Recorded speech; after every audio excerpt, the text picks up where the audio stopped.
नरसिंहावतार विषयक प्रश्न।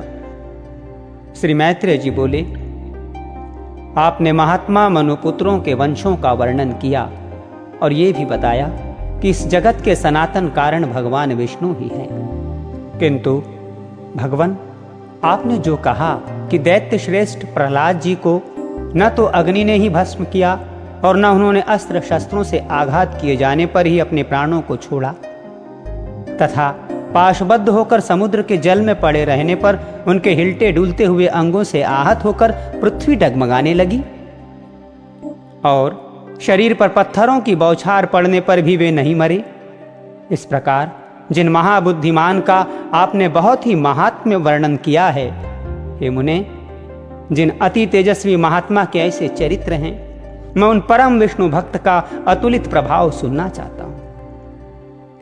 हे मुनिवर, वे तो बड़े ही धर्मपरायण थे, फिर दैत्यों ने उन्हें क्यों अस्त्र शस्त्रों से पीड़ित किया और क्यों समुद्र के जल में डाला? उन्होंने किस लिए उन्हें पर्वतों से दबाया? किस कारण सर्पों से डसाया? क्यों पर्वत शिखर से गिराया और क्यों अग्नि में डलवाया? उन महादैत्यों ने उन्हें दिग्गजों के दांतों से क्यों रुंधवाया और क्यों सर्वशोषक वायु को उनके लिए नियुक्त किया? हे मुने, उन पर दैत्य गुरुओं ने किस लिए कृत्या का प्रयोग किया और शंबरासुर ने क्यों अपनी सहस्रों मायाओं का वार किया?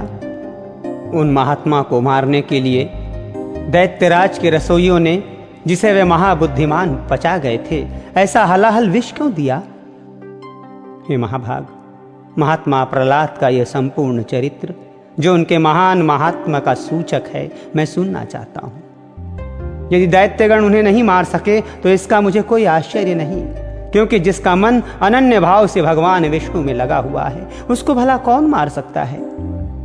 आश्चर्य तो इसी का है कि जो नित्य धर्म परायण और भगवत आराधना में तत्पर रहते थे, उनसे उनके ही कुल में उत्पन्न हुए दैत्यों ने ऐसा अति दुष्कर द्वेष क्यों किया?